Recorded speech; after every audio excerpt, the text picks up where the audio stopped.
Merci mesdames et messieurs, merci Monsieur le Président, merci à l'Académie pour l'organisation de ce colloque sur un thème aussi précieux. Alors qu'est-ce que diable que ce point Godwin, que cette loi de Godwin dont vous avez peut-être entendu parler ici et là dans les journaux, dans une série de commentaires sous la plume de certains éditorialistes? Eh bien, le point Godwin vient d'un avocat américain qui s'appelle Mike Godwin, qui existe, qui va toujours très bien, qui m'a contacté dernièrement sur Twitter, puisqu'il a relevé que je m'intéressais à son sujet. Ce Mike Godwin était l'un des tout premiers utilisateurs des réseaux sociaux, au début de l'Internet, je veux dire, civil et populaire. Donc on est en 1990. Bien sûr, les réseaux sociaux actuels n'existent pas. Facebook, Twitter, les blogs sont encore dans les limbes, mais existe une série de réseaux pour les initiés, ou déjà une série d'acteurs du monde civil, du monde académique, ou simplement de gens qui réfléchissent se retrouvent. L'un de ces réseaux, Usenet, est utilisé notamment par Mike Godwin, et un jour, en observant des échanges, il se fait une réflexion qui n'est pas une loi. On parle de loi de Godwin par exagération, évidemment, mais c'est une simple constatation empirique. Il remarque, tiens, c'est amusant, plus des échanges en ligne durent longtemps, plus les chances que quelqu'un se mette à évoquer Hitler ou les nazis augmentent de 1. Et il écrit ça, tout simplement, comme on ferait aujourd'hui un statut Facebook ou un tweet. Il l'écrit simplement sur le réseau lui-même. Et il est reproduit, il est dupliqué, il est répété, et l'expression devient rapidement connue sous le nom de point Godwin ou de loi de Godwin, comme quoi elle correspond à quelque chose. Et j'ai eu l'idée d'essayer de comprendre de quoi elle était exactement le nom. Je vous raconte une petite anecdote pour vous expliquer pourquoi je me suis intéressé à ce sujet. Un jour, pour la Libre Belgique, pour laquelle je chronique de temps en temps, je fais une petite chronique au sujet de la libération de Michel Martin. Ça n'a l'air d'avoir rien à voir. C'est l'époque où Michel Martin, ex-épouse de Marc Dutroux, est libérée. Et c'est l'époque, vous vous souvenez peut-être, où il y a une polémique sur le fait qu'elle soit exfiltrée vers le couvent des Clarisses, à Malone, près de Namur, sur l'endroit visiblement où elle trouve un endroit pour commencer une réinsertion. Et vous vous souvenez peut-être de ces images qui moi, m'avaient beaucoup marqué, de ces gens qui venaient parfois en famille, derrière des barrières nadars, attendre de voir passer le monstre entrer dans le couvent et donnant devant les caméras un discours extrêmement violent. Je me souviens notamment de ce père de famille, l'image existe toujours, qui encourage son enfant à un appel au meurtre. C'était intéressant, et j'avais intitulé spontanément cet article « L'affaire Dutroux, notre point Godwin à nous ». Avant même d'avoir creusé aussi précisément après ce que c'était que le point Godwin, parce que comme la plupart des intellectuels de mon jeune âge qui ont grandi avec les nouvelles technologies, je connaissais l'expression. Mon idée était celle-ci.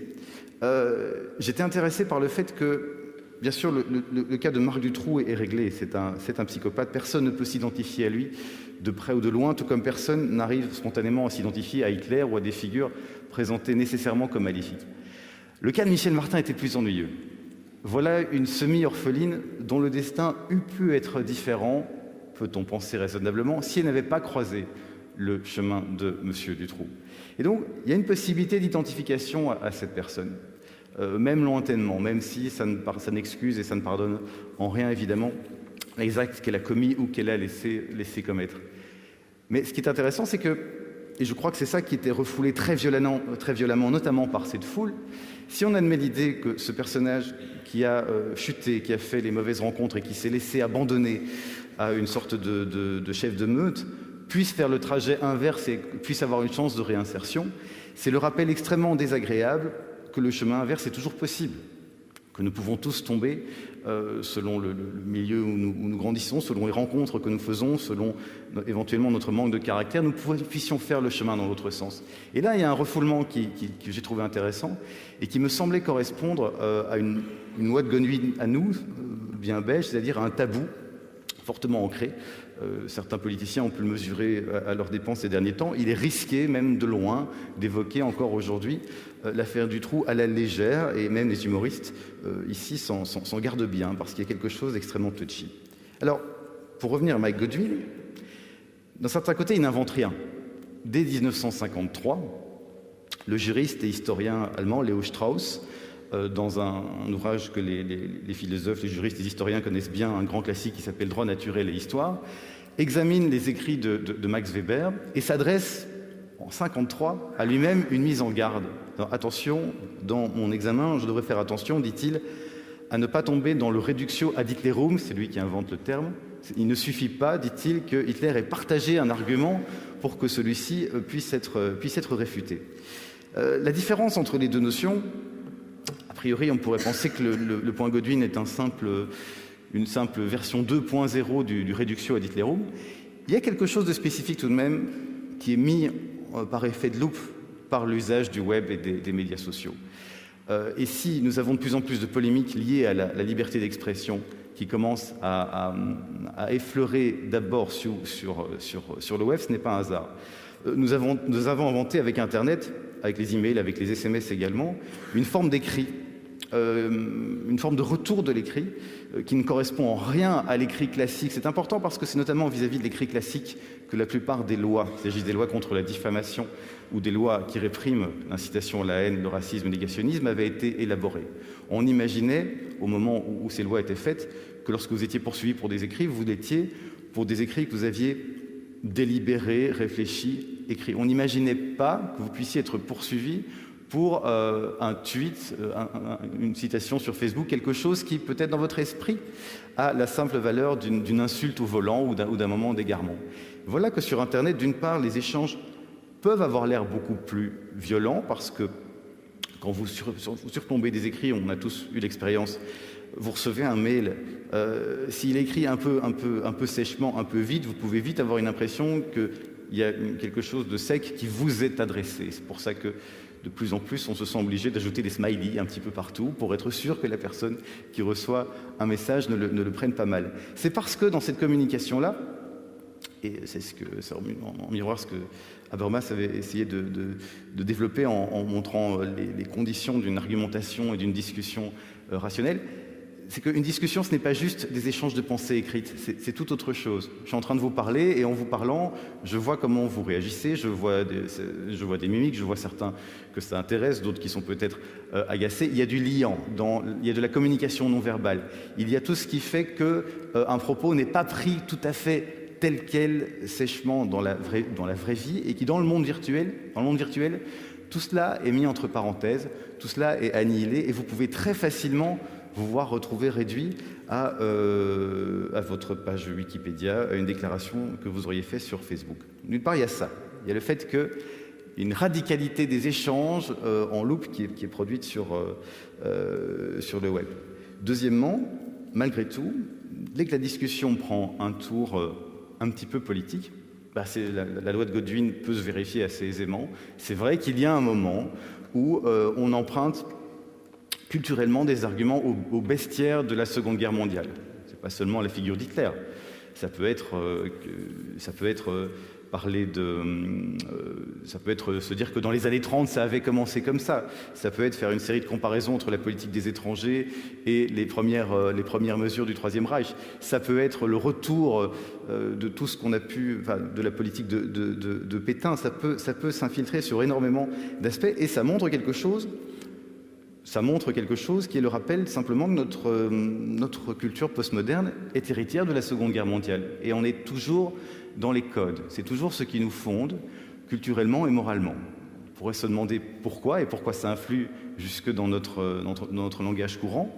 Une thèse pourrait être, et j'y reviendrai, que simplement nous sommes dans un monde où la plupart des idéologies des grandes religions sont à peu près démonétisées, et que tout ce qui nous reste comme vraie certitude, ce sont les certitudes forgées par l'expérience, et que tout de même notre dernière expérience récente, qu'on peut identifier comme le mal ou comme le mal absolu, reste le régime nazi et sa tentative d'extermination du peuple juif. Pour le dire simplement, nous sommes un peu en panne d'idéologie et de consensus sur ce qui fonde le bien, le beau, le juste. Il n'y a plus de consensus là-dessus, mais on sait tout de même.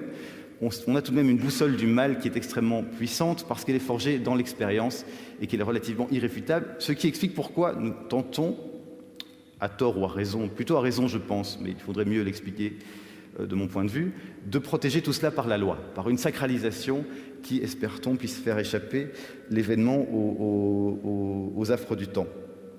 Alors pourquoi parle-t-on de point Godwin ? Parce qu'il y a une polysémie du mot point. D'une part, le point Godwin, c'est une sorte de point de non-retour. Il est très difficile de maintenir une discussion sur des rails rationnels et non débordant d'émotivité et de passion, une fois que vous avez sorti la carte de la référence au nazisme ou au fascisme. Parce que, très logiquement, soit vous avez vraiment affaire à quelqu'un de nazi et qu'il revendique, le plus grand monde dans ce cas-là, à part le parti grec Aube Dorée et quelques autres hurluberlus, ou bien, ce qui sera donc le cas dans l'extrême majorité des cas, votre interlocuteur va évidemment s'indigner, vous venez de proférer contre lui la pire insulte politique possible, même le Front National de Marine Le Pen en France réagit très violemment quand on essaye de lui ramener les détails de son père fondateur et président honoraire, ou lorsque simplement on essaye de qualifier ce parti d'extrême droite. Donc il y a là une nécessité de distance. Il y a une polysémie du mot point parce que c'est le point de non-retour et c'est aussi le mauvais point qu'on vous donne. Ça, c'est très présent sur les réseaux sociaux aujourd'hui. Le premier qui sort un point Godwin se voit quelque part un petit peu disqualifié de la discussion. On vient de lui expliquer qu'il a franchi un cap. Et généralement, il est inaudible dans ce qu'il dira après. Évidemment, ce qui est intéressant avec le point Godwin, c'est qu'il ne se cantonne pas du tout au web et aux réseaux sociaux. C'est un travestissement, une traduction du Reductio ad Hitlerum de Léo Strauss adapté à notre époque. Mais l'expression fait florès tout simplement parce qu'on peut on peut constater l'existence de cette limite de la discussion du politiquement correct dans toute une série de discussions. Ça peut être un dîner de famille, je pense qu'on a tous eu l'expérience, on voit que ça dérape et on a envie un petit peu d'être ailleurs parce qu'à la fois on ne peut pas laisser passer une comparaison outrancière au nazisme qui vient et à la fois nous tenons à préserver la paix des familles. Mais ça peut être aussi un discours politique, par exemple expliquer qu'il y a des bruits de bottes dans un gouvernement. Donc c'est une occurrence que nous entendons relativement souvent.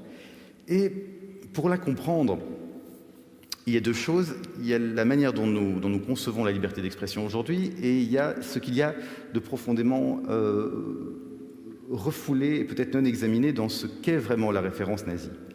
Sur la liberté d'expression, thème de ce colloque, c'est, je pense, l'une de nos dernières certitudes démocratiques. C'est pour ça que nous y tenons tellement. Quand vous faites le bilan sur la plupart des autres sujets qui déterminent une démocratie, vous en trouvez peu qui font vraiment l'unanimité. La méthode de gouvernance, la manière dont les gens doivent être élus, dirigés, ah non, il y a énormément de manières différentes de voir les choses. On sent bien, via les mouvements des indignés, via le G1000, via simplement la montée de l'abstention ou la montée des intentions de vote pour des partis radicaux, que ce soit de droite ou de gauche, qu'il y a une insatisfaction de plus en plus grandissante sur le système, et ce qui devient de plus en plus parfois difficile à expliquer. Par exemple ici dans notre pays où la plupart des gens ont voté le même jour pour les mêmes partis et se retrouvent gouvernés par des coalitions différentes s'agissant des francophones. C'est donc une de nos dernières certitudes démocratiques parce qu'en revanche, définir une démocratie sur le fait que simplement, quand vous pouvez dire à peu près ce que vous voulez, vous vivez dans une démocratie sans avoir de problème. Et lorsque vous êtes en danger par l'expression de vos idées, vous vivez dans une dictature, ça, par contre, intuitivement, on voit bien que c'est vrai et que c'est juste. Donc nous surinvestissons, peut-être parfois émotionnellement, et peut-être parfois en confondant, j'y reviendrai, la question du droit et de l'opportunité, nous surinvestissons peut-être énormément dans la liberté d'expression comme valeur. Et c'est devenu quasiment au jour le jour un tel point, un tel croisement de lieux de tension et de débat. On assiste surtout aux couples de ceux qui s'insultent mutuellement, d'une part de bien-pensance boboisante, pour reprendre les mots d'un célèbre député, et de racisme honteux de l'autre. C'est un couple intéressant parce que ce sont des postures. Vous êtes toujours le raciste de quelqu'un d'autre. Voilà. Je ne connais personne qui se déclare lui-même raciste, tout comme je connais personne qui se déclare lui-même bien-pensante. Ce sont par définition donc des postures et qui éludent tout de même la grande spécificité de nos régimes, qui est que tout de même, nous avons dans les faits et dans le droit une liberté d'expression comme il n'en a peut-être jamais été question nulle part. À la fois, c'est intéressant parce que cette liberté concerne à la fois les droits qui nous sont offerts d'exprimer des idées et les moyens de le faire. Au fond, on peut, malgré ce que certains disent, on peut dire à peu près quasiment tout ce qu'on veut et n'importe quoi, on peut émettre des opinions sur un très grand nombre de choses, et nous avons en plus les moyens de les propager à la terre entière.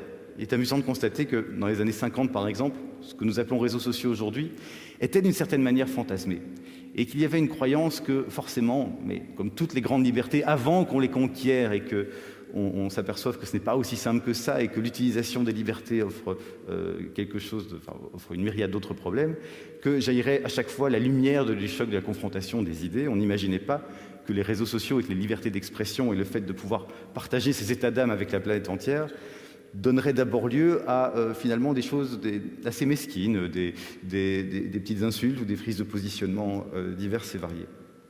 Donc on a le droit tout de même de dire et d'exprimer pas mal de choses, et on n'a jamais eu autant de moyens pour le faire. Bon, alors où est le problème? Le problème, c'est qu'il y a malgré tout, évidemment, des limites. Ces limites, quelles sont-elles? Elles ont déjà été évoquées hier, et je suis sûr que d'autres intervenants, comme mon collègue Édouard Delruel, y reviendront. Il y a une limite, bien sûr, il y a les lois sur la diffamation de manière générale, il y a une limite sur l'expression d'idées qui peuvent être comprises comme de l'incitation à la haine. C'est important parce que les lois contre le racisme, le négationnisme et les autres formes possibles d'incitation à la haine, contrairement à ce qu'on dit, n'interdisent pas le racisme en tant que tel. C'est quelque chose de très précieux pour moi à dire. Vous avez le droit d'être raciste. Vous avez le droit de penser en votre fort intérieur, en votre conviction intime, qu'il faut jeter, biffer la mention inutile, les juifs, les arabes, les homosexuels à la mer. Vous pouvez même le dire dans un cadre strictement privé. Et c'est une liberté importante, comme vous avez le droit de croire aux aliens, de croire à l'animisme, ou d'être stupide, tout simplement. C'est votre droit le plus strict, et c'est important. Parce que le libre arbitre, je crois que notamment Axel Clermans et Christelle Lapourchaud en parleront, et c'est un aspect auquel on a tenu en organisant ce colloque. Le libre arbitre ne dépend pas que de votre simple volonté. On pourrait faire remonter depuis Nietzsche et Schopenhauer toute une tradition de gens qui vous expliquent que c'est une illusion, que, au fond, comme dirait Nietzsche, on ne devrait même pas dire « je pense », on devrait dire « ça pense », puisque à quel titre est-ce que je peux m'estimer propriétaire et créateur des pensées que j'ai? Non, elles me viennent. Et donc il y a une grande tradition, notamment libérale, avec Locke et une série d'autres philosophes qui font clairement cette démarcation. La liberté de conviction doit être absolue simplement parce qu'elle ne dépend pas complètement de vous. Et que nous sommes dans un maelstrom d'idées, nous avons le droit de changer d'avis, nous avons le droit de ne pas avoir d'opinion. En revanche, ce qui est interdit, légitimement, je le dis tout de suite, c'est d'inciter à la haine. Et ce n'est pas la même chose. C'est-à-dire d'être dans un espace public, d'inciter à ce que quelque chose soit fait. Ça a été dit hier au débat d'ouverture, et cette différence-là est fondamentale. Ce qui est interdit, c'est quand on dit mort aux Juifs, par exemple, ou quand on fait quelque chose qui est de l'ordre de l'incitation, c'est d'amener quelqu'un à agir. Et pourquoi est-ce que le législateur punit cela? C'est pas pour dire ce qui est bien et ce qui est mal, et c'est peut-être là qu'est la confusion et le risque de moralisme ambiant qui peuvent parfois fragiliser ces lois quand elles ne sont pas expliquées tout à fait convenablement. Il ne s'agit pas de dire ce qu'on peut penser, il s'agit de considérer qu'il y a un postulat qui n'est jamais dit clairement, qui est au fond que l'être humain est faible, son esprit est contaminable. Ce qui au fond est tout à fait vrai. Nous ne sommes jamais les premiers à avoir une idée, nous ne sommes jamais les premiers à avoir eu envie d'être communiste à 20 ans, propriétaire à 30, nous ne sommes jamais les premiers à évoluer et à se laisser emporter par les idées qui nous entourent.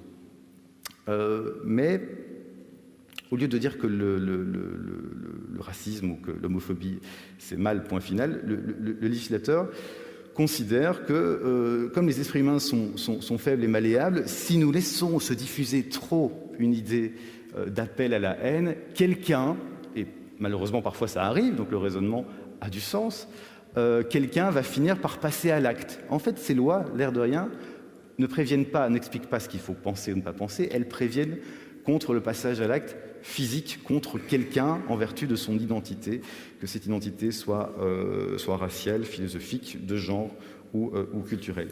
Et ça, c'est peut-être quelque chose qu'on devrait un petit peu plus rappeler. C'est la vertu pédagogique de ces lois. De la même manière, les lois contre le négationnisme, contrairement à ce que j'ai entendu encore dans un débat auquel je participais la semaine dernière, n'empêchent nullement la recherche. Vous avez le droit de faire de la recherche scientifique, notamment si c'est pour trouver que c'est finalement 5,7 millions de juifs et pas 6, autant qui ont été exterminés. C'est pas le problème. Le problème, c'est quand vous utilisez des arguments tirés de l'histoire, quand vous minimisez, pour minimiser à des fins d'incitation à la haine contre le peuple juif, le fait que la Shoah n'aurait pas existé ou ne serait pas advenue.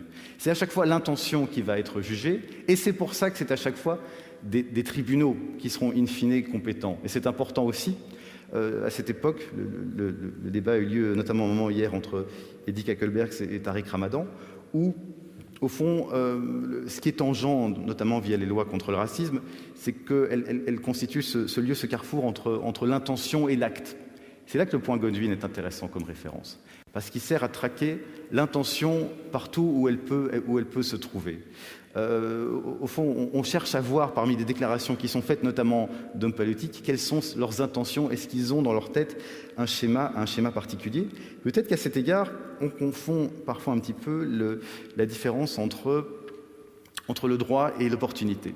Si d'une part, comme j'ai dit, on pourrait de manière un peu plus pédagogique expliciter à quoi servent les lois qui restreignent la liberté d'expression pour des motifs qui, moi, me paraissent justes, mais en ayant le cran et le courage d'expliquer qu'il ne s'agit pas d'expliquer ce qu'il faut penser, mais qu'on craint le passage à l'acte sur base d'idées légitimées. Il faut aussi peut-être un peu mieux ancrer vis-à-vis du grand public, vis-à-vis des médias, vis-à-vis d'une série d'acteurs que nous sommes tous, que ce n'est pas parce que j'ai le droit d'exprimer quelque chose que c'est à chaque fois l'idée du siècle.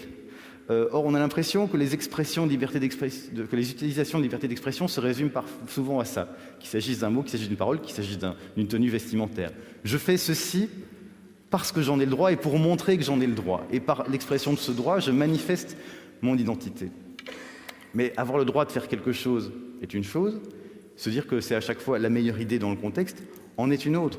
Il ne s'agit pas d'autocensure en disant ça. Il s'agit de se dire d'initier à cette responsabilité que nous avons tous comme citoyens.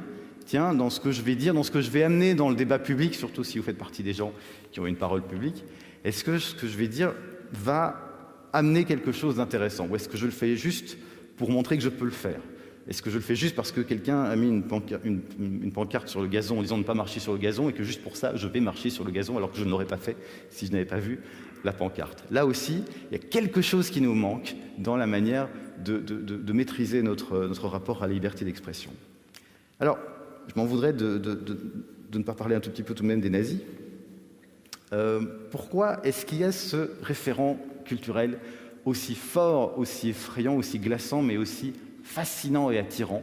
Pourquoi est-ce que ce sont les références au Troisième Reich qui percolent via le point Godwin, mais aussi via toutes les fascinations, notamment de fiction? Les nazis restent les meilleurs méchants possibles et imaginables, en film, en série.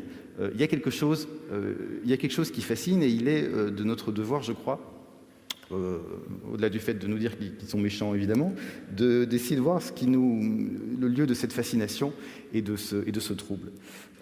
Parce qu'au fond, il n'y a pas de point Godwin clair relatif à d'autres régimes qui n'ont pas été sympathiques non plus. Je pense à l'Espagne de Franco, je pense à la Russie, enfin à l'URSS évidemment, de Staline, même si Hannah Arendt a traité l'Allemagne nazie et le régime soviétique sur le même plan dans ses origines du totalitarisme, évidemment. Mais il y a quelque chose qui concerne spécifiquement les nazis et seulement les nazis, c'est que c'est eux qui portent poids de la responsabilité de la solution finale, c'est-à-dire de la tentative organisée, étatisée, industrialisée d'extermination d'un peuple.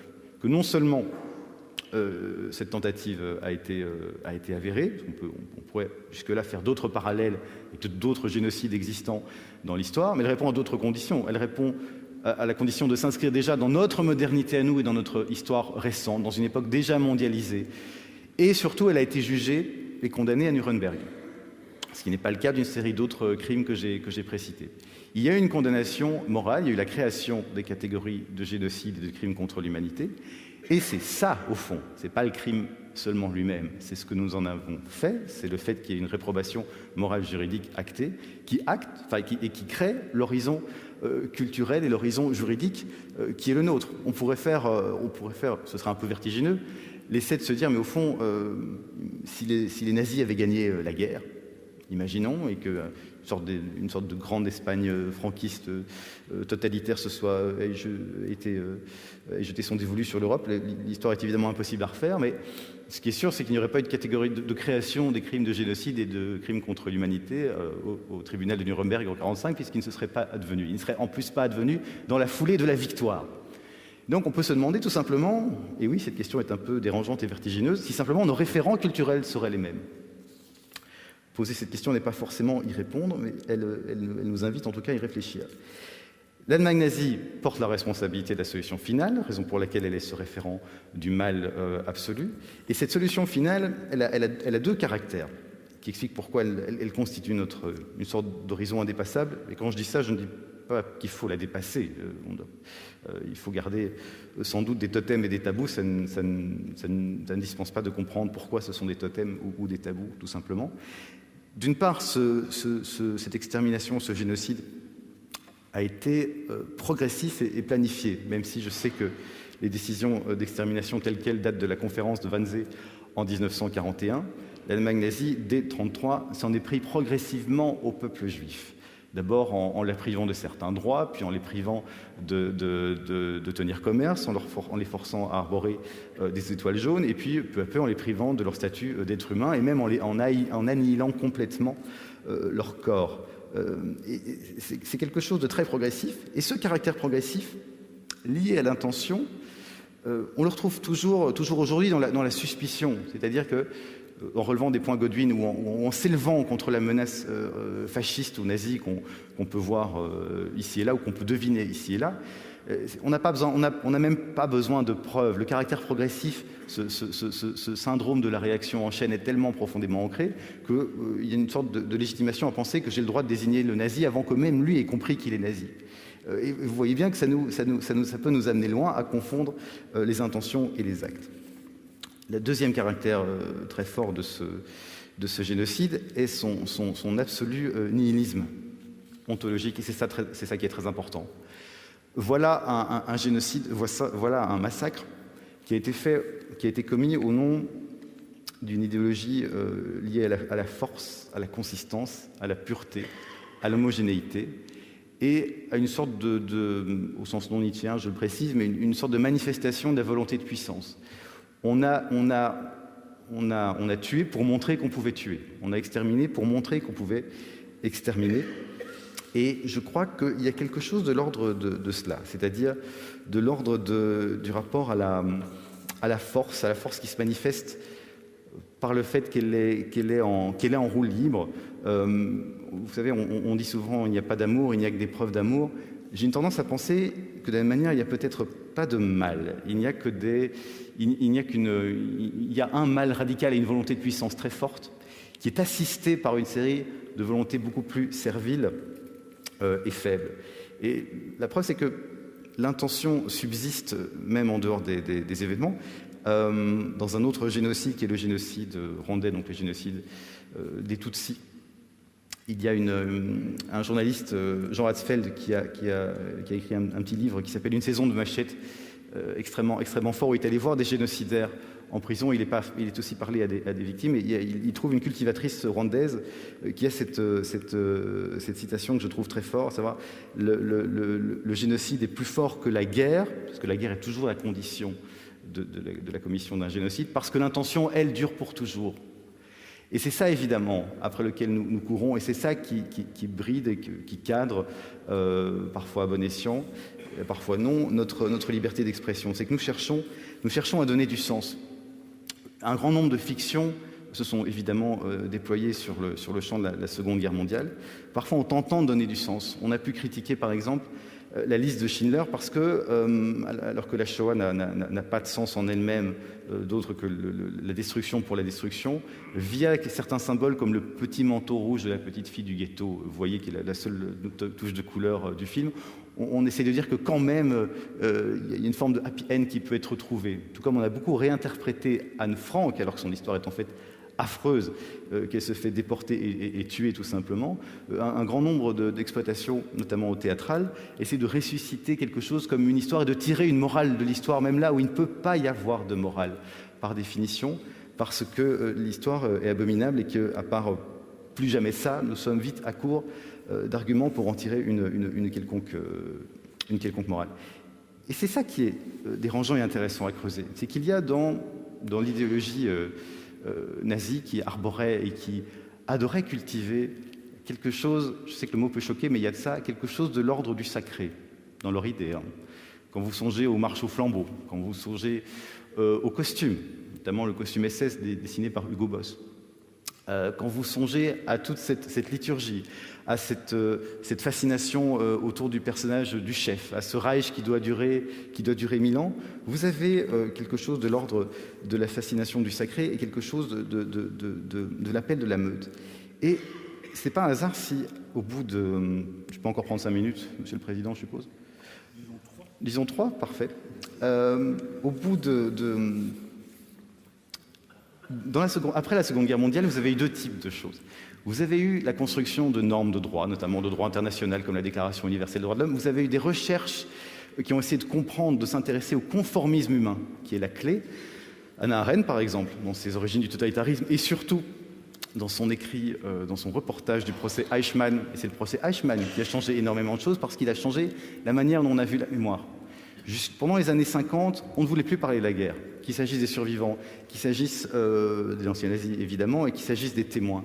Le procès Eichmann a réveillé une série de consciences, et Hannah Arendt s'est amenée en toute fin de son ouvrage, en le citant une fois, avec son expression « banalité du mal », où elle a exprimé l'idée, qui a été investiguée depuis par la psychologie sociale, je pense aux expériences de Solomon Asch et de Stanley Milgram, entre autres, au fait que quand vous mettez les gens en condition, notamment en condition de pouvoir leur faire administrer des chocs électriques à d'autres gens qui sont sans défense, alors que tous ces gens sont pétris de bonnes intentions, de principes, bien sûr qu'ils croient tous aux droits de l'homme quand vous leur posez la question avant et même après, dans l'expérience, comme on pourrait l'être demain dans la guerre, tout change. Quels que soient les bons sentiments dont vous croyez être investis, dans l'expérience, dans l'action, tout change parce qu'il y a, je n'ai pas le temps de le développer, mais il y a une propension prouvée et attestée de plus en plus, non seulement par la psychologie sociale, mais aussi par les progrès des neurosciences. Nous avons une tendance a priori au conformisme, à l'abandon. Et ce que nous pouvons définir du mal, quelque part, c'est cela, c'est le fait qu'il y a chez des gens comme Eichmann ou comme Michel Barthin dans une autre mesure, ou comme toute une série d'autres gens qui ne sont pas le mal, mais permettent qu'il s'accomplisse et qu'il se développe, une propension à suivre la meute. Et notre modernité est là, face à un débat intéressant, j'en prends pour signe que les fictions qui fonctionnent le plus ces derniers temps, notamment, je pense à des séries télévisées dont moi-même je suis client, prennent comme par hasard de plus en plus comme héros des gens qui objectivement sont plutôt des ordures. Songez à Dexter, qui est un tueur en série. Songez au personnage de House of Cards, pour ceux qui aiment les séries télévisées, qui est interprété par Kevin Spacey et qui est un type horrible. Songez à ce prof de chimie dans Breaking Bad qui devient un baron de la drogue. C'est très étrange. Nous avons un besoin d'identification par procuration et aussi, je pense, par refoulement de ces gens qui osent porter leur volonté de puissance, être odieux, horribles et meurtriers avec leur entourage. Et je pense que c'est une fascination aussi, un refoulement de l'esprit de meute et d'une définition du mal qui est peut-être de plus en plus assumée, en tout cas tant qu'elle peut être traitée par le registre de la fiction, et à nous inciter à ne pas sortir de l'écran. Elle me semble tout à fait consommable. Je vous remercie.